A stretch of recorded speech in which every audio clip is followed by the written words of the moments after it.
Ninanakaw nila ang aking tahanan at ang asawa ko ang mismong nagbukas ng pinto para sa kanila. Sa gitna ng halakhak ng mga linta, ako ay nakaluhod sa basag na alaala ng aking mga magulang.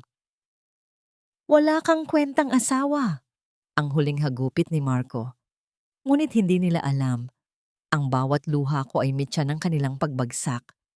Tapos na ang panahong ako ay biktima. Handa ka na bang makita ang pagguho ng kanilang palasyong gawa sa kasinungalingan? Paano kaya duduwalin ng tadhana ang mga taong umabuso sa aking kabutihan? Huwag kang oa, Isabela. Masyado kang madamot, pamilya ko sila, at wala silang matuluyan sa probinsya dahil inaayos pa ang bubong ng bahay namin doon. Ang mga salitang yon ni Marco ay tila isang malamig na buhos ng tubig sa gitna ng nagbabagang pangarap ni Isabela. Hawak-hawak pa ni Isabela ang isang bote ng mamahaling alak na matagal niyang itinabi para sa espesyal na gabing ito, ang kanilang unang gabi bilang mag-asawa sa sarili niyang condo unit. Nagliliyab ang mga kandila sa hapag at ang bango ng niluto niyang beef stroganoff ay pumupuno sa buong silid. Ngunit ang lahat ng iyon ay biglang naglaho sa paningin niya nang bumukas ang pinto. Sa likod ni Marco, nakatayo ang kanyang ina na si Doña Carmela, ang kapatid na si Shirley at ang dalawang maliliit na anak nito na may dalang naglalakihang mga maleta. Ang katahimikang pinakaingatan ni Isabela ay nabasag ng malakas na tawanan at ang kaladkad ng mga gulong ng maleta sa makintab niyang sahig. Dito sila matutulog sa master's bedroom, Isabela. Masakit ang likod ni Mama, kailangan niya ng malambot na kama. Tayo na lang muna sa guest room, maliit lang naman ang mga gamit natin. Pagpapatuloy ni Marco, habang hindi man lang tinitingnan ang asawa sa mga mata. Ang bote ng alak na kanina lang ay maingat na hawak ni Isabela ay dahan-dahang kumawala sa kanyang nanginginig na mga daliri. Hindi ito naglabas ng anumang malakas na tunog ng pagkabasag sa pandinig niya, kundi isang mapurol na pagtama sa sahig at ang mapulang likido ay dahan-dahang kumalat sa puting tiles, tila sariwang dugo na umaagos mula sa isang sugat na hindi na maghihilom. Naramdaman ni Isabela ang panunuyo ng kanyang lalamunan. Ang bawat hininga ay tila may kasamang maliliit na karayom na tumutusok sa kanyang dibdib. Ang kondo na ito, ang bawat sulok, ang bawat kurtina, at ang bawat piraso ng kasangkapan ay binili niya gamit ang perang iniwan ng kanyang mga magulang mula sa insurance matapos ang trahedyang kumuha sa kanilang buhay. 10 taon na ang nakalilipas. Ito ang kanyang santuwaryo, ang tanging alaala ng kaligtasan na natitira sa kanya. Pero Marco, usapan natin, tayo lang muna rito. Ito ang unang gabi natin bilang mag-asawa. Bulong ni Isabela, ang kanyang boses ay nanginginig sa pagitan ng galit at pagsusumamo. Lumapit si Marco, ngunit hindi para amuin siya. Hinawakan nito ang kanyang braso ng mahigpit, isang hapos na wala ng init ng pag-ibig. Isabela, be reasonable. 1 buwan lang sila rito. At saka, di ba gusto mo ng pamilya? Ito na yon. Kasi siguro, dahil ulila ka na, hindi mo alam ang tunay na kahulugan ng sakripisyo para sa mga mahal sa buhay. Ang salitang ulila ay bumaon sa puso ni Isabela na tila isang kalawangin na pako. Ang kanyang paningin ay nagsimulang lumabo dahil sa nagbabadyang mga luha, ngunit pinilit niyang huwag itong hayaang pumatak. Sa harap ng biyenan niyang ngayon ay komportable nang nakaupo sa kanyang paboritong sofa, habang si Shirley ay nagsisimula nang buksan ang kanyang mga mamahaling pabango sa ibabaw ng mesa. Ang kondo na dati ay puno ng liwanag at pag-asa ay biglang naging masikip, madilim, at puno ng mga estrangherong unti-unting lumalamon sa kanyang pagkatao. Tiningnan ni Isabela ang kanyang asawa, ang lalaking nangako, sa harap ng altar na poprotektahan siya. Ngunit ang nakikita na lamang niya ay isang estrangherong handang itapon ang kanyang damdamin para sa sarili nitong interes. Nakatayo siya doon, mag-isa sa gitna ng nagkakagulong pamilya. habang ang amoy ng natapon na alak ay humahalo sa amoy ng kanyang nadudurog na puso. Ito ba ang simula ng buhay na pinangarap niya? O ito ang huling pagkakataon na mararamdaman niya ang kapayapaan sa loob ng sarili niyang tahanan? Isabela, asan na ang almusal? Kanina pa kaming naghihintay dito. Nakakahiya naman sa mama na siya pa ang kailangang maghanap ng pagkain sa sarili niyang bahay. Ang boses ni Marco ay pumailan lang mula sa sala. Tila isang latigo na humahagupit sa katahimikan ng madaling araw. Bahagyang napatigil si Isabela sa paghihiwa ng sibuyas. Ang kanyang mga mata ay mahapdi na, hindi lamang dahil sa katatapos lang na pag-iyak noong hating gabi, kundi dahil sa usok ng bawang na kanyang iginagisa. 5:00 pa lamang ng umaga ay gising na siya, sinisiguradong mainit ang kape at masarap ang sinangag para sa pamilyang tila itinuturing na siyang isang bayarang katulong. Lumingon si Isabela sa pintuan ng kusina. Doon ay nakatayo si Marco. Maayos na ang suot na pang-opisina habang ang kanyang mukha ay puno ng pagkairita. Sa likod nito, narinig ni Isabela ang malakas na pag-ubo ni Doña Carmela na tila nagpapahiwatig ng matinding pagkagutom. "Sandali lang, Marco. Malapit na itong maluto," mahinahong sagot ni Isabela. Pinipilit na huwag manginig ang kanyang boses. Ipinagpatuloy niya ang paghahalo sa kawali. Ang bawat pag-ikot ng sandok ay tila isang ritual ng pagtitimpi. "Dapat kasi ay sanay ka na sa ganito, Isabela. Sabi ni Mama, ang tunay na asawa ay laging nauuna sa lahat ng tao sa bahay," dagdag ni Marco, bago ito tumalikod at bumalik sa hapag. Nang ihain ni Isabela ang pagkain, hindi man lang siya tinignan ni Doña Carmela. Kumuha agad ito ng malaking sandok ng kanin at ulam, sabay tikim. Matabang, parang walang lasa, Isabela. Ganito ba ang itinuro sa iyo ng mga magulang mo bago sila nawala? O baka naman nakalimutan mo na ang tamang pagluluto dahil puro ka lang trabaho? Ang bawat salita ng biyenan ay tila isang patak ng asido sa sugat ni Isabela. Nanatili siyang nakatayo sa gilid ng mesa. Ang kanyang mga kamay ay nakakuyom sa ilalim ng kanyang apron.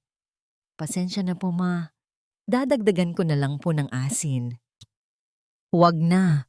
Nakakawalang gana na," sagot ni Carmela, sabay bagsak ng kutsara sa pinggan na lumikha ng isang matunog na pagtama ng metal sa porselana.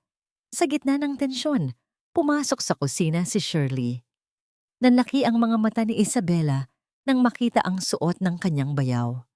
Iyon ang kanyang paboritong silk dress, isang regalo sa sarili noong nakaraang kaarawan niya na ni minsan ay hindi pa niya naisusuot sa labas. Ngayon, ang tela nito ay tila banat na banat sa katawan ni Shirley at ang bango ng kanyang mamahaling pabango ay sumasama sa amoy ng sinangag. "Shirley, damit ko yan ah. Bakit mo kinuha sa cabinet ko nang walang paalam?" tanong ni Isabela. Ang kanyang tinig ay puno na ng pagtitimpi. Tumingin si Shirley sa kanya ng may pagkairita. Sabay irap. "Ang damot mo naman, ate. Nakita ko lang sa closet mo. Akala ko ba pamilya na tayo?" Sabi ni Kuya, "Share naman daw tayo sa lahat ng bagay dito sa bahay." Tumingin si Isabela kay Marco, naghahanap ng kakampi. Ngunit ang asawa niya ay patuloy lang sa pagkain, tila walang naririnig. "Marco, sabihan mo naman ang kapatid mo. Hindi tama na kinukuha niya ang mga gamit ko nang hindi man lang nagtatanong." Ibinaba ni Marco ang kanyang baso at tumingin kay Isabela nang may panunumbat. "Isabela, damit lang yan. Huwag kang masyadong madamot.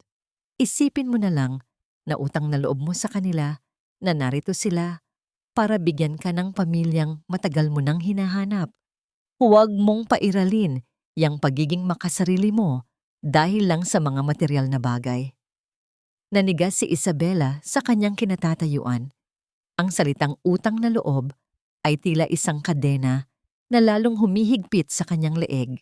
Ang kanyang sariling tahanan, na dati ay puno ng kanyang mga alaala at pangarap, ay unti-unti nang nagiging isang banyagang lugar kung saan siya ang bida sa sarili niyang pelikula, ngunit walang kahit isang linya ng katotohanan. Nang makaalis na ang lahat para sa kani-kanilang mga gawain, naiwan si Isabela sa gitna ng maruming kusina. Ang bundok ng mga plato ay naghihintay sa kanya, tila isang simbolo ng kanyang bagong papel sa buhay. Dahan-dahan niyang kinuha ang sponge at habang hinuhugasan ang bawat pinggan, naramdaman niya ang malamig na tubig na dumadaloy sa kanyang mga kamay. Ngunit ang init ng kanyang mga luha ay hindi na niya mapigilan. Tumingin siya sa bintana ng kusina sa labas kung saan ang araw ay nagsisimula ng sumikat. Ngunit para kay Isabela, ang bawat liwanag na dumarating ay tila nagdadala lamang ng mas malalim na anino ng pagdurusa. Kailan kaya matatapos ang pagiging alipin niya sa sarili niyang palasyo? May halaga ba ang kanyang kabutihan kung ang kapalit nito ay ang unti-unting pagkawala ng kanyang sariling boses? Ang tamad-tamad talaga ng manugang kumare. Akala mo kung sinong senyorita na hindi pwedeng mautusan, gayong wala naman siyang ibang alam gawin kundi ang magmukmok sa kwarto at magbilang ng mga gamit niyang wala namang kwenta. Ang boses ni Doña Carmela ay umaalingaw-ngaw sa labas ng gate, humahalo sa ingay ng mga dumaraang sasakyan. Nakatayo siya doon kasama ang dalawang kapitbahay na tila sabik na sabik sa bawat salitang lumalabas sa kanyang bibig. Si Isabela, na noon ay kapapasok pa lamang sa bukana ng subdivision, ay napatigil. Ang kanyang dalawang kamay ay namumula na at halos mamanhid sa bigat ng 4 na plastik ng grocery na kanyang dala. Mga sangkap para sa paboritong putahe ni Marco at mga mamahaling gatas na ipinabili ni Shirley para sa kanyang mga anak. Ang bawat hakbang ni Isabela ay tila paglakad sa ibabaw ng mga bubog.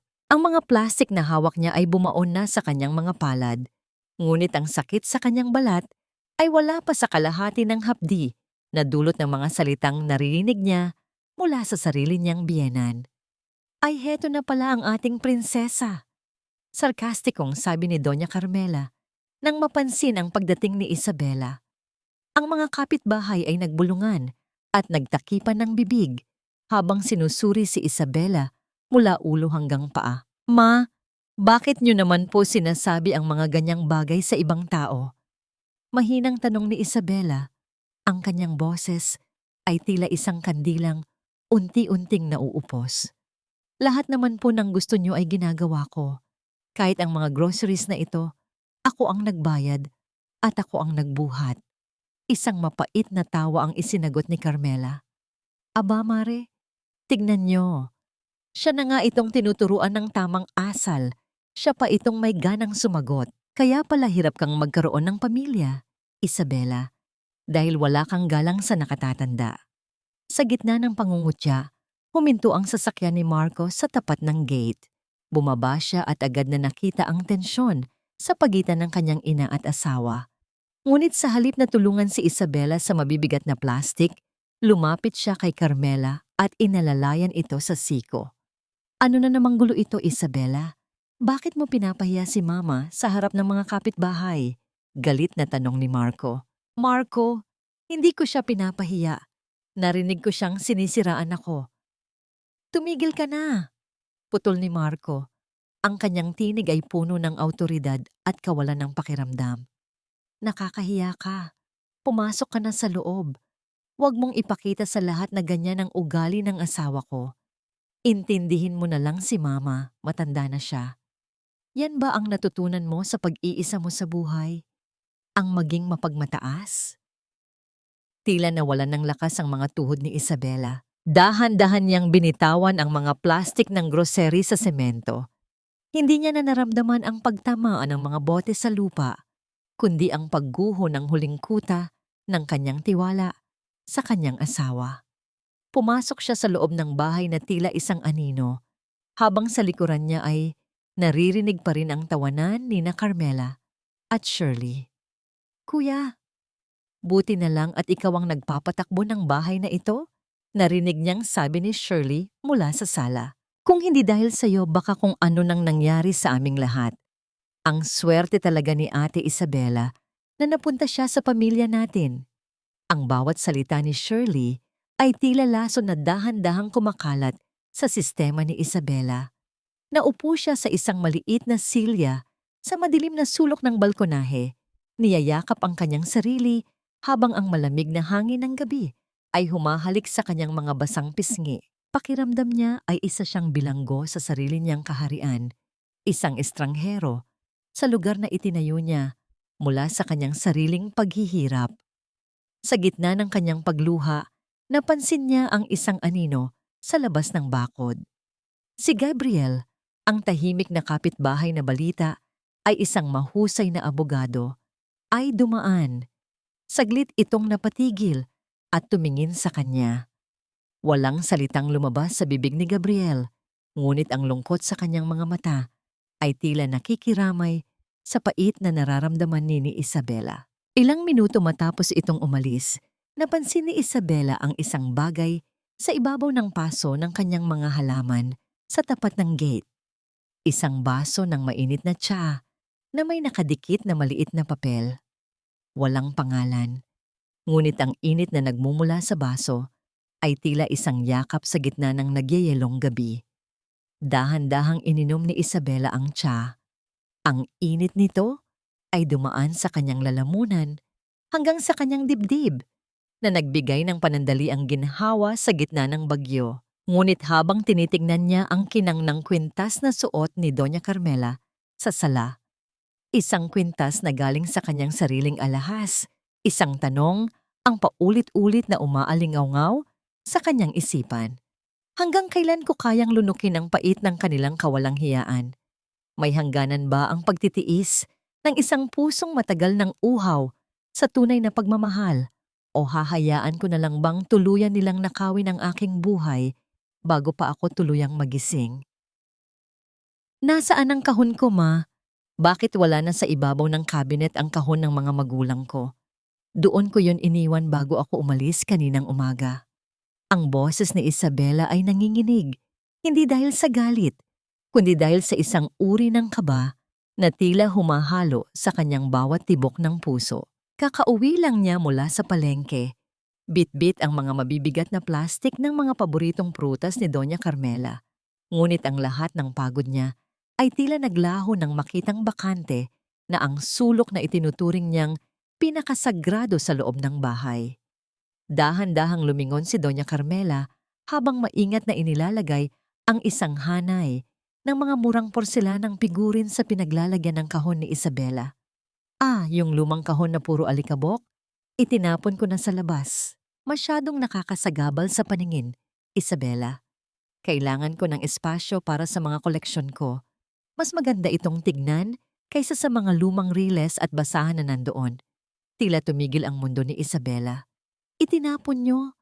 Ma, hindi iyon basura. Nandoon ang relong huling suot ng papa ko nung aksidente. Nandoon ang panyong may pabango pa ng mama ko. Iyon lang ang natira sa akin. Nang walang lingon-likod, binitiwan ni Isabela ang mga bitbit niyang prutas. Ang mga mansanas at kahel ay gumulong sa sahig.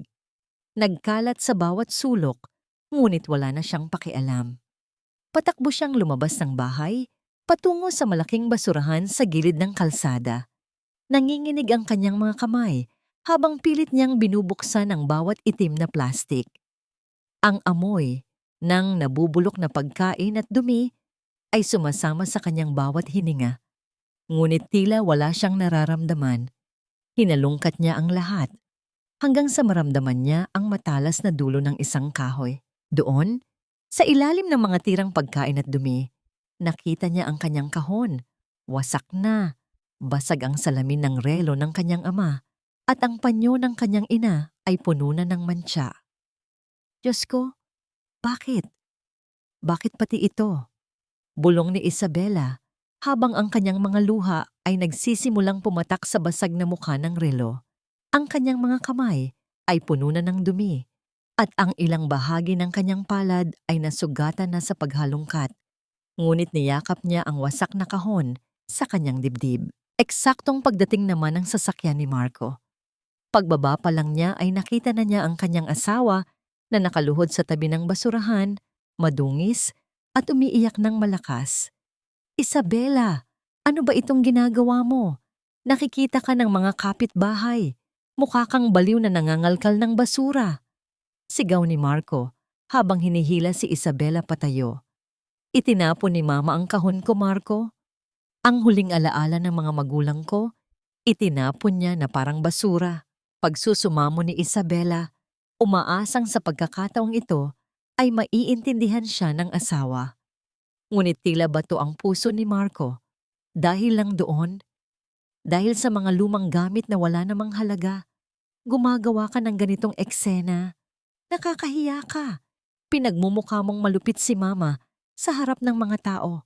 Pumasok ka na sa loob. Hindi ako papasok hanggat hindi mo sinasabi sa nanay mo na wala siyang karapatang pakialaman ang mga gamit ko. Bahay ko ito, Marco. Akin ang lahat ng ito. Sigaw ni Isabela, ang kanyang huling lakas ay ibinuhos niya sa bawat salita. Isang matinding katahimikan ang bumalot sa paligid. Ang hangin ay tila tumigil sa pag-ihip. Bago pa man makapagsalita muli si Isabela, naramdaman niya ang isang malakas na hampas sa kanyang pisngi. Ang lakas ng impact ay naging sanhi ng pagpihit ng kanyang ulo sa gilid at ang lasa ng dugo ay dahan-dahang kumalat sa kanyang bibig. Sampal. Isang sampal mula sa lalaking nangako sa kanyang mga magulang na aalagaan siya. Wala kang karapatang sigawan ng nanay ko sa harap ko, Isabela. Utang na loob mo sa amin na tinanggap ka namin sa pamilyang ito. Huwag mong kakalimutan na kung wala ako, nag-iisa ka lang sa mundo. Malamig na sabi ni Marco. Dahan-dahang hinawakan ni Isabela ang kanyang namamanhid na pisngi. Tumingin siya kay Marco. Hindi na sa pamamagitan ng mga mata ng isang nagmamahal na asawa, kundi sa mga mata ng isang taong tuluyan ng namatay sa loob. Ang pag-ibig na matagal niyang inalagaan ay tila naglaho na parang usok sa gitna ng bagyo. Walang sigaw, walang karagdagang luha. Pinulot ni Isabela ang basag na relo at ang maruming panyo at dahan-dahang tumayo. Ang kanyang tindig ay tuwid na, ngunit ang kanyang mga mata ay tila naging mga kristal ng yelo. Opo, Marco, patawad ma. Bulong ni Isabela. Ang kanyang tinig ay wala ng anumang emosyon. Hindi na mauulit. Tinalikuran niya sila at pumasok sa loob ng bahay. Ang bawat hakbang niya sa sahig ay tila nag-iiwan ng bakas ng dumi at dugo. Ngunit sa bawat segundong lumilipas, ang kanyang isipan ay nagsisimula ng bumuo ng isang plano. Ang init ng sampal sa kanyang pisngi ay naging apoy na hindi na muling mapapatay. Hindi na siya ang Isabela na takot mag-isa. Ngayon, siya na ang Isabela na handang sunugin ang lahat para mabawi ang kanyang dangal ang pamime. Gusto niyo po ba ng asukal, ma? O baka mas gusto niyo ang gatas na ipinabili ni Shirley kagabi? Ang tinig ni Isabela ay tila isang mahinang agos ng tubig sa isang batis. Malamig, malinaw, at walang anumang bakas ng nagdaang bagyo. Habang inilalagay niya ang tasa ng mainit na kape sa harap ni Doña Carmela, napansin niya ang bahagyang pagkagulat sa mukha ng matanda. Ang pisngi ni Isabela ay mayroon pa ring bahagyang pamamaga, isang kulay ube na marka na pilit niyang tinatakpan ng makapal na pulbos. Ngunit ang kanyang mga mata ay hindi na nagpapakita ng anumang pait. Tumingin si Marco sa kanyang asawa mula sa likuran ng binabasa niyang dyaryo. Isang buntong hininga ng kaluwagan ang kumawala sa kanyang dibdib. Sa isip niya, sa wakas ay natutunan na rin ni Isabela ang kanyang leksyon. Ang pananahimik nito ay itinuring niyang pagsuko. Ganyan dapat, Isabela. Mabuti at natauhan ka na. Pamilya tayo rito, at ang pamilya ay hindi nagtatanim ng sama ng loob, sabi ni Marco habang inaabot ang kamay ng asawa. Naramdaman ni Isabela ang bawat hibla ng kanyang laman na tila gustong kumawala sa hawak ni Marco. Ang init ng palad nito ay tila isang uling na nagniningas na nagpapasakit sa kanyang balat, ngunit hindi niya binawi ang kanyang kamay. Nanatili siyang nakatayo, ang kanyang labi ay nakakurba sa isang maliit at mekanikal na ngiti. Opo, Marco. Tama ka. Masyado lang akong naging emosyonal kagabi. Hayaan nyo, babawi ako sa inyo. Nang makaalis na si Marco para sa trabaho at abala na si Carmela sa panonood ng kanyang paboritong teleserye, dahan-dahang kinuha ni Isabela ang kanyang bag. Nagpaalam siyang pupunta lamang sa grocery para sa hapunan, ngunit ang kanyang mga hakbang ay hindi patungo sa palengke. Ang bawat paglakad niya palayo sa kondo ay tila pagtanggal ng isang mabigat na kadena sa kanyang mga paa. Sa isang liblib at tahimik na kapehan sa kabilang kalsada, naupo si Isabela sa pinakasulok na bahagi. Ang kanyang mga kamay ay nanginginig habang hinihintay ang isang tao. Ilang minuto ang lumipas, bumukas ang pinto at pumasok si Gabriel. Ang kanyang tindig ay matuwid, ang kanyang mga mata ay puno ng katalinuhan, ngunit nang makita niya si Isabela, ang kanyang ekspresyon ay biglang lumambot at napalitan ng isang malalim na pag-aalala. Umupo si Gabriel sa tapat niya. Hindi siya agad nagsalita. Inilapag niya ang isang asul na folder sa ibabaw ng mesa bago dahan-dahang itinuon ang kanyang paningin sa pisngi ni Isabela. Ang kanyang panga ay bahagyang humigpit at ang kanyang mga kamao sa ilalim ng mesa ay tila nanggigigil sa galit na pilit niyang itinago. Isabela, ang pasa mo, bulong ni Gabriel. Ang kanyang boses ay puno ng pait. Hindi mo na kailangang magtiis ng ganito. May mga legal na paraan para matapos na ang lahat. Isang mapait na ngiti ang isinagot ni Isabela habang hinahaplos ang kanyang namamagang pisngi. Ito ang huling beses, Gabriel. Ang sampal na ito ang naging hudyat para magising ako. Handa na ang lahat ng kailangan mo? Dahan-dahang iniusog ni Gabriel ang asul na folder patungo sa kanya. Sa loob nito ay ang mga dokumentong magpapabago sa takbo ng kanyang buhay, ang katunayan ng pagmamay-ari ng bahay, ang mga ebidensya ng ilegal na paggamit ni Marco sa kanyang pera, at ang mga hakbang para sa isang maingat na paghihiwalay. Naramdaman ni Isabela ang isang kakaibang ginhawa nang makita ang mga papeles. Sa gitna ng kanyang takot, ang presensya ni Gabriel ay tila isang matatag na pader na handang sumalo sa kanya. Habang binabasa nila ang bawat linya, dahan-dahang inilabas ni Gabriel ang kanyang panyo at iniabot ito kay Isabela nang hindi hinahawakan ang kanyang kamay. Isang paggalang na matagal nang hindi nararamdaman ni Isabela mula sa kahit na sinong lalaki. Huwag kang mag-alala, Isabela. Hindi ka na mag-iisa sa laban na ito. Pangako ni Gabriel, ang kanyang mga mata ay nangungusap ng katapatan. Pag-uwi ni Isabela, ang kanyang puso ay puno ng determinasyon, ngunit ang kanyang kaba ay muling bumalik nang makita niyang bukas ang pinto ng kanyang silid. Sa loob, nakatayo si Shirley sa harap ng kanyang laptop. May hawak na isang flash drive na kanina lang ay nakatago sa ilalim ng kanyang mga damit sa drawer. Ate, ano tong mga bank statements na to? Bakit ang laki ng bawas sa account mo nung nakaraang linggo? Tanong ni Shirley. Ang kanyang boses ay puno ng paghihinala at kasakiman.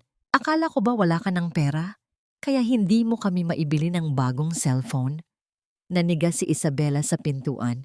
Ang tunay na panganib ay hindi lamang ang galit ni Marco, kundi ang malilikot na kamay at mapanghusgang mata ng pamilyang kanyang pinatuloy. Paano niya maipapaliwanag ang kanyang mga sikretong transaksyon nang hindi nasisira ang kanyang plano? O ito na ba ang sandali na tuluyan nang mabubunyag ang kanyang pagbabalat kayo bago pa man siya makapagsimulang lumaban? Iyan ba? Balak ko sanang isurpresa si Marco. Inililipat ko ang mga ipon ko sa isang investment fund para mas lumaki ang pera natin. Alam mo naman ang kuya mo, gusto niya ng mas malaking bahay balang araw para sa inyong lahat. Ang boses ni Isabela ay nananatiling kalmado, kahit na ang kanyang puso ay tila isang tambol na nagwawala sa loob ng kanyang dibdib. Lumapit siya kay Shirley at dahan-dahang kinuha ang flash drive mula sa kamay nito. Ang kanyang mga mata ay diretsong nakatingin sa bayaw, puno ng peking ningning ng pagtitiwala. Huwag mo muna itong sasabihin sa kanya. Ha? Gusto ko ay buo na ang plano bago ko ipakita sa kanya ang magiging bunga ng sakripisyo ko rito sa bahay. Dagdag ni Isabela, sabay haplos sa balikat ni Shirley. Nasilayan ni Isabela ang unti-unting pagbabago sa mukha ni Shirley. Ang paghihinala ay napalitan ng kislap ng kasakiman. Talaga ate? Ibig sabihin, mas marami tayong pambili ng mga gamit kapag lumaki na ang pera? Sige, asahan mo ang pananahimik ko. Basta huwag mong kakalimutan ang mga pamangkin mo, ha? Isang mapait na buntong hininga ang pinakawalan ni Isabela nang lumabas na si Shirley sa silid. Ang bawat kasinungalingan ay tila isang dagdag na bigat sa kanyang konsensya, ngunit alam niyang ito lamang ang tanging paraan para mabigyan ng sapat na oras ang kanyang plano. Kinabukasan, sa ilalim ng init ng araw, nagtungo si Isabela sa opisina ni Gabriel. Ang bawat hakbang niya sa loob ng malamig na gusali ay tila nagbibigay sa kanya ng lakas na matagal nang ninakaw sa kanya. Pagpasok niya sa silid, tumayo agad si Gabriel. Ang kanyang mga mata ay tila nagtatanong kung naging maayos ba ang gabi ni Isabela. Inilapag ni Gabriel ang mga huling dokumento sa ibabaw ng kanyang mesa. Isabela, ito na ang trust fund papers. Sa sandaling pirmahan mo ito, ang kondo at lahat ng ari-ari ang nakapaloob dito ay ililipat na sa pangalan ng fund. Dahil ang pera na ginamit mo sa pagbili nito ay nanggaling sa inheritance bago ang inyong kasal, wala nang anumang legal na habol si Marco o ang kanyang pamilya. Nanginginig ang mga daliri ni Isabela habang hinahawakan ng ballpen. Sa bawat titik ng kanyang pangalan, naramdaman niya ang unti-unting pagbabalik ng kanyang kapangyarihan. Habang abala siya sa pagbabasa, aksidenteng nahulog ang kanyang ballpen sa sahig. Sabay silang yumuko ni Gabriel para abuting iyon. Sa isang sandali, nagdampi ang kanilang mga daliri sa malamig na sahig. Tila may isang kuryente ng kalinga at proteksyon na dumaloy sa buong katawan ni Isabela. Tumingin siya kay Gabriel at nakita niya ang isang uri ng paghanga at respeto na hindi niya kailanman naramdaman mula kay Marco. Hindi mo deserve ang ganitong buhay, Isabela. Bulong ni Gabriel, ang kanyang boses ay tila isang mainit na kumot sa gitna ng taglamig. Tutulungan kitang makalaya ng tuluyan. Isang maliit na ngiti ang sumilay sa labi ni Isabela. Ang unang tunay na ngiti na nagmula sa kanyang puso pagkalipas ng mahabang panahon. Ngunit ang kanilang sandali ay naputol nang tumunog ang telepono ni Gabriel. Lumayo ito ng bahagya at may kinausap sa kabilang linya. Opo, Inspektor. Pakisigurado na handa ang lahat ng mga tao niyo sa petsang iyon. Kailangan natin ng malinis na operasyon. Narinig ni Isabela na sabi ni Gabriel. Kumunot ang kanyang noo. Sino ang inspektor na ito? At bakit kailangan ng pulisya sa kanyang plano? Bago pa man siya makapagtanong, biglang uminit ang kanyang telepono sa loob ng kanyang bag. Isang sunod-sunod na mensahe mula sa kanyang bangko ang lumitaw sa screen. Your credit card has been maxed out. 500,000 pesos spent at Luxury Fiesta Catering. Transaction confirmed. Nanlaki ang mga mata ni Isabela. Halos mabitawan niya ang kanyang telepono. Ang perang pinaghirapan niya, ang perang dapat ay para sa kanyang bagong simula, ay ninakaw na naman ng pamilya ni Marco para sa isang engranding pista na hindi man lang niya alam. Sa gitna ng kanyang galit, naramdaman ni Isabela ang matinding panginginig ng kanyang buong katawan. Ito na ba ang huling hagupit ng kanilang kasakiman? At paano niya haharapin ang isang engranding handaan na ang sarili niyang dugo at pawis ang siyang nagbayad habang siya ay unti-unti nang nauubusan ng oras at pasabasay. Ang bango ng litson at ang samyo ng mamahaling truffle pasta ay sumalubong kay Isabela sa sandaling buksan niya ang pinto ng kanyang kondo. Ngunit sa halip na gutom, isang matinding pagkasuka ang umakyat sa kanyang lalamunan. Ang kanyang dating tahimik at malinis na sala ay punong-puno na ngayon ng mga bulaklak, naglalakihang catering trays, at mga estrangherong nagkakabit ng mga palamuting ginto at pilak. Ay Isabela, mabuti at dumating ka na. Pakisabihan naman itong mga waiter na ayusin ang pagkakalagay ng mga wine glasses. Masyadong malapit sa gilid. Baka mabasag. Sigaw ni Doña Carmela habang nakatayo sa gitna ng sala. Suot ang isang bagong gown na tila kumikinang sa ilalim ng chandelier. Nanigas si Isabela sa kanyang kinatatayuan. Ang kanyang mga kamay ay nanginginig habang hawak ang kanyang cellphone na nagpapakita pa rin ng abiso ng kalahating milyong pisong nabawas sa kanyang account. Ma, anong ibig sabihin nito? Bakit kayo nagpa-catering nang hindi man lang nagsasabi sa akin? At 500,000 piso? Saan niyo kinuha ang pambayad doon? Lumabas si Marco mula sa kusina. May hawak na baso ng alak at may malawak na ngiti sa kanyang labi. Huwag ka na ngang sumigaw, Isabela. Birthday ng mama bukas, 60 taon na siya. Isang beses lang naman ito.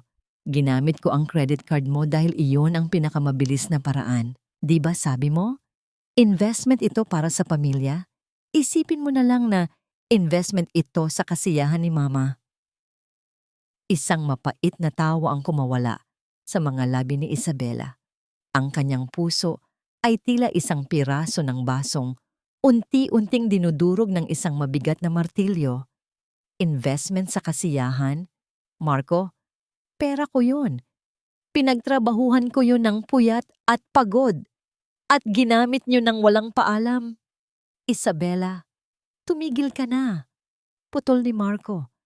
Ang kanyang boses ay naging malamig at puno ng pagbabanta. Huwag mong sirain ang mood dito. Nakakahiya sa mga supplier.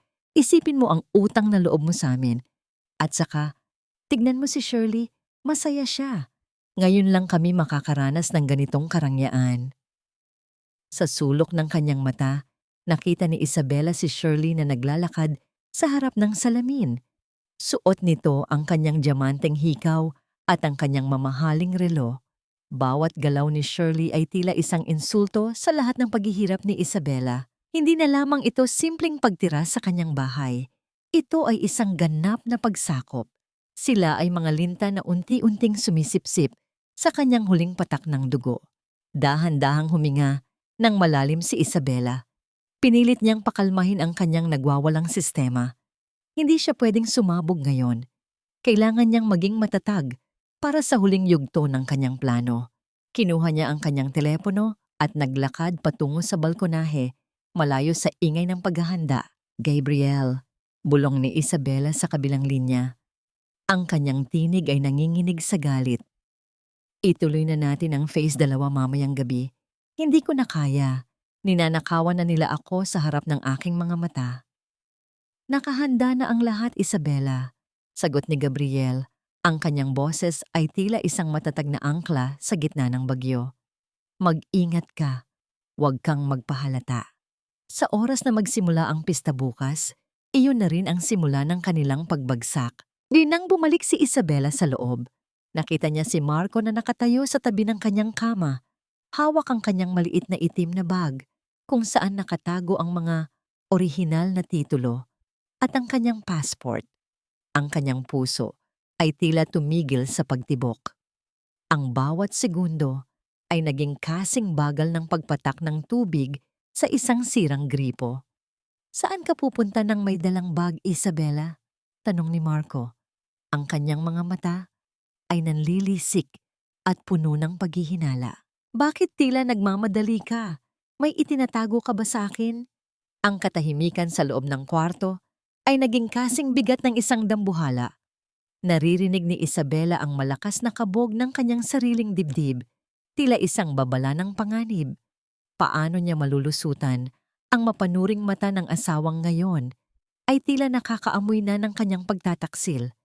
O ito na ba ang sandali na ang lahat ng kanyang pinagplanuhan ay maglalaho dahil sa isang maling galaw? Tila tumigil ang pag-ikot ng mundo sa loob ng silid na yon. Ang bawat hininga ni Isabela ay naging mabigat.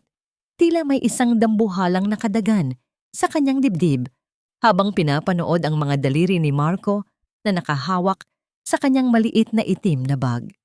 Ang bag na yon, ang kanyang huling sandata, ang kanyang tanging paraan para mabawi ang kanyang buhay. At ngayon, ay nasa kamay na ito ng lalaking naging mitya ng kanyang pagdurusa. Dadalhin ko lang ito sa laundry, Marco. Napakarumi na ng loob nito dahil sa pagkakalat ng mga bata kanina. Gusto ko lang na maayos ang lahat bago magsimula ang handaan bukas. Mahinahong sagot ni Isabela. Ang kanyang boses ay hindi nanginig kahit na ang kanyang mga palad ay nagsisimula ng pagpawisan ng malamig. Tumingin si Marco sa kanya ng matagal. Ang kanyang mga mata ay tila naghuhukay sa kaibuturan ng kaluluwa ni Isabela. Isang nakakabinging katahimikan ang namayani sa pagitan nila hanggang sa narinig ang malakas na pagtawag ni Doña Carmela mula sa sala. May dumating na isa pang supplier ng bulaklak at kailangan ng pirma ni Marco. Siguraduhin mo lang, Isabela. Ayaw kong may ginagawa kang katangahan sa likod ko. Malamig na binitawan ni Marco ang bag at mabilis na lumabas ng kwarto. Nang marinig ni Isabela ang pagpihit ng pinto at ang yabag ng mga paa ni Marco na palayo, halos mabuwal siya sa sahig. Mabilis niyang kinuha ang bag. Niyakap ito ng mahigpit at huminga ng malalim. Hindi na siya magdadalawang isip pa. Dahan-dahan siyang lumabas ng kondo, dumaan sa gilid ng mga catering staff na abala sa pag-aayos, hanggang sa makarating siya sa madilim na bahagi ng parking lot. Doon, sa ilalim ng isang puno ng nara, naghihintay ang isang itim na sasakyan. Bumaba ang bintana nito at sumilay ang mukha ni Gabriel. Ang kanyang mga mata ay puno ng pag-aalala. Ngunit may kasamang katiyakan na nagbigay ng lakas kay Isabela. Iniabot ni Isabela ang bag sa loob ng bintana. Nandyan na ang lahat, Gabriel. Ang mga titulo, ang passport at ang mga ebidensya ng bank transfers ni Marco. Pakisigurado na mapupunta ito sa tamang kamay. Sandaling hinawakan ni Gabriel ang kamay ni Isabela. Ang init ng kanyang palad ay tila isang gamot. Sa lahat ng pasang natamo ni Isabela, sa loob ng bahay na yon, handa na ang lahat para bukas, Isaba. Ikaw, handa ka na ba? Kapag nagsimula na ito, wala nang balikan. Handa na ako, Gabriel. Matagal na akong handa na bawiin ang sarili ko. Sagot ni Isabela ng may paninindigan. Ang pagdampi ng kanilang mga daliri ay nag-iwan ng isang kuryente ng pag-asa na matagal na niyang hindi nararamdaman. Kinabukasan, ang araw ng 60 kaarawan ni Doña Carmela ay dumating na may kasamang ingay at karangyaan. Ang buong condo unit ay tila naging isang palasyo ng kasakiman. Ang mga bisita, mga dating kaibigan ni Carmela sa probinsya at mga kasamahan ni Marco sa trabaho, ay nagsimulang dumagsa. Lahat sila ay humahanga sa ganda ng bahay at si Carmela ay walang sawang ipinagyayabang na ito ay regalo ng kanyang matagumpay na anak. Nakatayo si Isabela sa isang sulok, may hawak na baso ng tubig at tahimik na pinapanood ang bawat galaw ng mga kaaway niya. Nakita niya si Shirley na suot ang kanyang pinakaimportanteng alahas, tumatawa ng malakas habang humahawak sa mga mamahaling putahe na ang pera ni Isabela ang nagbayad. Nakita niya si Marco na naglalakad ng may mataas na noo. Tila siya ang hari ng tahanang hindi naman kanya. Nararamdaman ni Isabela ang adrenaline na dumadaloy sa kanyang mga ugat. Hawak niya ang kanyang cellphone, hinihintay ang signal mula kay Gabriel. Ang bawat segundo ay tila isang mahabang oras ng paghihintay sa pagguho ng bundok. Sa gitna ng kasiyahan, kinuha ni Doña Carmela ang mikropono sa gitna ng sala. Tumahimik ang lahat. Ang ningning ng chandelier ay tumatama sa kanyang mga pekeng alahas at ang kanyang mukha ay puno ng kayabangan. Maraming salamat sa inyong lahat sa pagdalo. Gusto ko lang pasalamatan ng aking anak na si Marco. Dahil sa kanya ay meron na kaming ganito kagandang tahanan. Dito na kami titira habang buhay at dito ko na rin hihintayin ang aking pagtanda. Masayang pahayag ni Carmela. Ngunit bago pa man makapalakpak ang mga bisita, ang lahat ng liwanag sa loob ng kondo ay biglang naglaho. Ang musika ay naputol at ang tanging natira ay ang madilim na anino ng mga tao sa ilalim ng sinag ng buwan na nanggagaling sa bintana. Ang nakakabinging katahimikan ay nabasag lamang ng tunog ng mikroponong nahulog sa sahig. Ano ang nangyayari? Marco, bakit nawalan ng kuryente? Sigaw ni Carmela sa gitna ng dilim. Ngunit sa halip na sagot ni Marco, ang narinig ng lahat ay ang tunog ng mabibigat na yabag ng mga sapatos na papasok sa loob ng bahay. Ang pintuan ay bumukas ng malakas at sa gitna ng dilim, sumilay ang mga asul at pulang ilaw mula sa labas ng bintana. Mga ilaw na nagmumula sa mga sasakyan ng pulisya na ngayon ay nakapaligid na sa buong gusali. Ang kadiliman sa loob ng kondo ay tila isang makapal na kumot na bumalot sa lahat ng kasakiman at kasinungalingan sa loob ng silid na yon. Ang tanging naririnig ay ang mabilis na paghinga ni Doña Carmela at ang kalansing ng mga kubyertos na nabitawan ng mga bisitang naguguluhan. Sa gitna ng kaguluhan, isang matatag na liwanag mula sa isang flashlight ang tumama sa gitna ng sala at doon nakatayo si Isabela. Tuwid ang tindig. Ang mga mata ay tila nagniningas na uling sa dilim. Tapos na ang pagdiriwang niyo, ma. Tapos na rin ang pananatili niyo sa bahay ko. Ang boses ni Isabela ay pumailan lang, malamig, at walang bahid ng pag-aalinlangan. Isabela, ano itong kalokohan na ito? Ipa-on mo ang kuryente. Nakakahiya sa mga bisita. Sigaw ni Marco habang pilit na kinakapa ang daan patungo sa asawa. Ngunit bago pa siya makalapit, muling bumukas ang pinto ng kondo. Pumasok si Gabriel kasama ang 4 na unipormadong pulis. Ang liwanag mula sa kanilang mga tactical lights ay tumama sa mukha ni na Marco at Carmela na ngayon ay tila mga dagang na bulaga sa gitna ng gabi. Inilabas ni Gabriel ang isang makapal na folder at iniharap ito sa lahat. Ako si Attorney Gabriel Montes, ang legal counsel ng trust fund na nagmamay-ari ng property na ito. Mayroon kaming bitbit na writ of possession at eviction notice. Ang lahat ng taong hindi autorisadong manirahan dito ay kailangang lumabas sa loob ng 10 minuto. Deklara ni Gabriel, ang kanyang boses ay puno ng autoridad na nagpatahimik sa buong paligid. Anong trust fund? Bahay ito ng asawa ko. Isabela, sabihin mo sa kanila. Histerikong sigaw ni Carmela. Ang kanyang mukha ay namumutla na sa ilalim ng liwanag. Lumakad si Isabela patungo sa gitna ng sala. Sa harap ng lahat ng mga bisita, kinuha niya ang isang tumpok ng mga papel mula sa kanyang bag at isinaboy ito sa paanan ni Marco at Carmela. Ang mga puting papel ay tila mga malalaking patak ng niyebe na bumagsak sa sahig. Iyan ang mga bank statements na nagpapatunay na ninakaw niyo ang ₱250,000 mula sa account ko para sa pistang ito. Iyan ang mga record ng bawat sentimong kinuha ni Marco nang walang paalam. Sigaw ni Isabela. Tumingin siya sa mga bisita na ngayon ay nagsisimula ng magbulungan at magtinginan ng may pandidirir sa mag-ina. At ito ang huling alaala ng mga magulang ko na itinapon niyo sa basurahan. Inilabas ni Isabela ang basag na relo ng kanyang ama. Ito ang kabayaran sa bawat sampal at bawat pang-aapi na ginawa niyo sa akin. Akala niyo ba ay mananatili akong bulag? Akala niyo ba ay habang buhay akong magiging alipin sa sarili kong tahanan?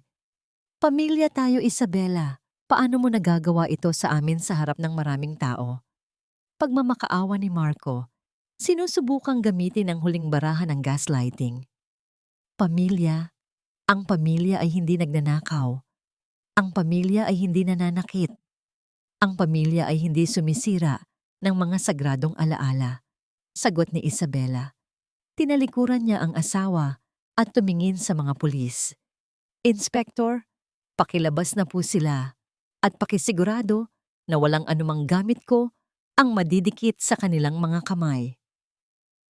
Nagsimulang magkagulo. Ang mga bisita ay nagmamadaling lumabas, hindi dahil sa takot, kundi dahil sa matinding kahihiyan na nasaksihan nila ang tunay na ugali ng pamilyang kanilang kinakaibigan. Si Shirley ay pilit na hinubad ang mga hikaw at relo ni Isabela habang pinipigilan ng isang babaeng pulis. Ang bawat sigaw ni Carmela at bawat pagmamakaawa ni Marco ay tila isang matamis na himig ng katarungan sa pandinig ni Isabela. Kinuha ni Isabela ang isang piraso ng mamahaling porselana na binili ni Carmela gamit ang kanyang pera. Tinitigan niya ito ng sandali bago ito dahan-dahang binitiwan sa sahig. Ang tunog ng pagkabasag ng porselana ay tila naging hudyat ng tuluyang pagguho ng palasyo ng mga linta. Layas, bulong ni Isabela. Ang kanyang tinig ay puno ng kapangyarihan. Habang kinakaladkad palabas ang nagwawalang si Carmela at ang nakayukong si Marco, biglang kumalas si Marco mula sa hawak ng pulis. Sa gitna ng dilim, nagniningning ang isang matalim na kutsilyo mula sa catering table na hinablot niya. Nanlilisik ang kanyang mga mata habang sumusugod patungo kay Isabela. Kung hindi magiging akin ang bahay na ito, walang makikinabang sa'yo, sigaw ni Marco. Ang patalim ay nakaturo sa puso ni Isabela. Ang kislap ng patalim sa ilalim ng malamlam na ilaw ng mga sasakyan ng pulis ay tila isang mabilis na kidlat na bumutas sa kadiliman ng sala. Nanlaki ang mga mata ni Isabela, ang kanyang katawan ay tila naging yelo, hindi makagalaw sa gitna ng matinding takot, habang ang galit na mukha ni Marco ay mabilis na papalapit sa kanya. Ang bawat segundong lumilipas ay tila naging kasing bagal ng pagpatak ng ulan. Bawat detalye ng puot sa mukha ng kanyang asawa ay malinaw na nakaukit sa kanyang paningin. Ngunit bago pa man madampi ng talim ang balat ni Isabela, isang matatag na anino ang humarang sa kanyang harapan. Si Gabriel, sa bilis ng kanyang kilos, ay mabilis na humawak sa braso ni Marco at pinihit ito ng buong lakas. Ang patalim ay kumawala sa nanginginig na mga daliri ni Marco at bumagsak sa sahig na naglabas ng isang tuyot na tunog ng pagtama ng metal sa matigas na tiles bago ito gumulong sa ilalim ng mesa. "Huwag mong susubukan, Marco. Tapos na ang pananakit mo sa kanya." Ang boses ni Gabriel ay tila isang dumadagundong na kulog, puno ng proteksyon at hindi matitinag na paninindigan. Agad na sumugod ang mga pulis at pinadapa si Marco sa malamig na sahig. Ang tunog ng paglak ng mga posas sa kanyang mga pulso ay tila naging huling tuldok sa mahabang kabanata ng pagdurusa ni Isabela. Si Doña Carmela, na kanina lang ay tila reyna ng tahanan, ay humandusay sa sahig habang humahagulgol at sinusubukang yakapin ang binti ng isang pulis. Nagmamakaawa para sa kanyang mabait na anak. "Ma, tumayo ka riyan. Wala nang maniniwala sa mga luha niyo," malamig na sabi ni Isabela habang dahan-dahang lumalapit sa asawa niyang ngayon ay nakadapa at hindi na makatingin ng diretso. Inilabas ni Isabela ang isang folder mula sa mesa. Dahan-dahan niyang inihulog ang mga papel ng annulment sa tapat ng mukha ni Marco. Ang mga puting papel ay tila mga pakpak ng isang ibong nagnanais na lumaya. "Pirmahan mo ito, Marco. Sa loob man o sa labas ng kulungan, sisiguraduhin kong wala nang anumang ugnayan ang pangalan ko sa iyo." Mula sa gabing ito, patay na ang Isabela na hinayaan mong tapakan. Tiningnan ni Marco ang asawa nang may huling pagtatangka ng panunumbat. Ngunit ang nakita lamang niya sa mga mata ni Isabela ay isang malalim at malamig na dagat ng kawalan ng pakiramdam. Walang galit, walang poot, tanging isang malinis na hangganan na hindi na niya muling matatatawid. Habang kinakaladkad palabas ang pamilya ni Marco, ang ingay ng kanilang mga sigaw at pagmamakaawa ay unti-unting humina hanggang sa muling bumalik ang katahimikan sa loob ng kondo. Ang mga bisita ay matagal nang nagsialis. Iniwan ang mga nagkalat na pagkain at mga basag na porselana na tila mga labi ng isang nagdaang digmaan. Naramdaman ni Isabela ang unti-unting panginginig ng kanyang mga tuhod. Ang lahat ng adrenaline na nagpapatakbo sa kanya ay biglang naglaho, pinalitan ng isang matinding pagod na tila dambuhalang alon na humahampas sa kanyang dalampasigan. Bago pa man siya tuluyang mabuwal, Naramdaman niya ang isang mainit na kamay na humawak sa kanyang siko at ang isang matatag na balikat na handang sumalo sa kanyang bigat. Ligtas ka na, Isabela. Wala na sila rito. Ang tahanang ito ay muli nang naging iyo. Bulong ni Gabriel. Ang kanyang tinig ay puno ng lambing at respeto. Humarap si Isabela kay Gabriel.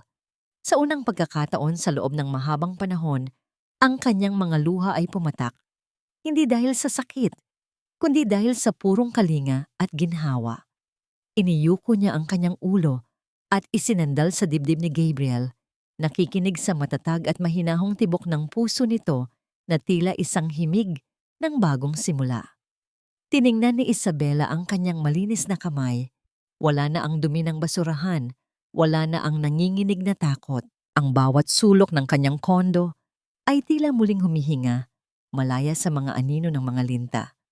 Habang ang unang sinag ng bukang liwayway ay dahan-dahang sumisilip sa malaking bintana, naramdaman ni Isabela ang tunay na kahulugan ng salitang tahanan. Isang lugar kung saan ikaw ay iginagalang, pinoprotektahan, at tunay na minamahal. Isang taon na ang lumipas mula nang ang mga anino ng kasakiman ay tuluyang pinalis mula sa bawat sulok ng condo unit ni Isabela. Ang sikat ng araw na tumatama sa kanyang bintana ay tila mas maliwanag na ngayon. Wala na ang bigat at panunuyo ng lalamunan sa tuwing gigising siya sa umaga. Ang bawat halaman sa kanyang balkonahe ay malago at masigla, isang kabaligtaran ng kanyang tuyot na puso. Noong mga panahong siya ay bilanggo sa sarili niyang tahanan, sa isang malayong dulo ng lungsod, sa isang masikip at barong-barong na inuupahan, doon na ngayon nananahan si Doña Carmela at si Shirley.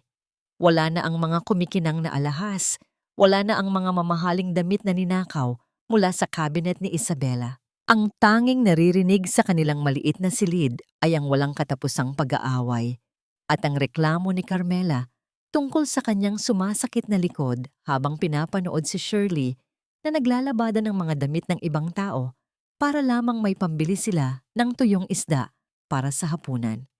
Si Marco naman ay nananatili sa loob ng malamig na rehas ng kulungan, binubuno ang kanyang parusa sa tangkang pagpatay at sa mga kaso ng pagnanakaw at panloloko na isinampa laban sa kanya. Ang kanilang kayabangan ay tila naging isang mapait na abo na nilipad ng hangin ng katarungan habang maingat na inaayos ni Isabela ang mga sariwang bulaklak sa kanyang florera. Narinig niya ang malambot na tunog ng pagpihit ng susi sa pintuan. Hindi na siya nanginginig sa takot. Hindi na siya nag-aalala kung sino ang papasok. Isang maluwag na ngiti ang sumilay sa kanyang mga labi nang makita si Gabriel na pumasok. May dalang supot ng mainit na tinapay at ang pamilyar na kislap ng paghanga sa kanyang mga mata. Lumapit si Gabriel sa kanya at dahan-dahang inilabas ang isang maliit na kahon mula sa kanyang bulsa. Sa loob nito ay isang bagong relo, isang relong yari sa pilak, makintab at matatag.